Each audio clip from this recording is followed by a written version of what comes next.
सब खाए।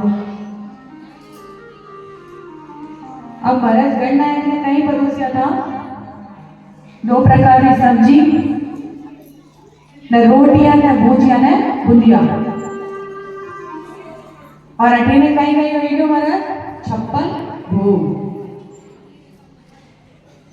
अब सब सूर्य सबड़ का माना सबड़ का जानो ना कहीं हमारे सबड़ का आज तो सब चम्मच से खाते हैं और गरीबी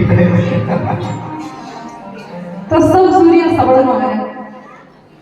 अब गणनायक जो बैठे तो सोचिया कि भाई यारे कने तो बासी फूसी खींचड़ी है तो सबड़ का भी चीज ना मारे है।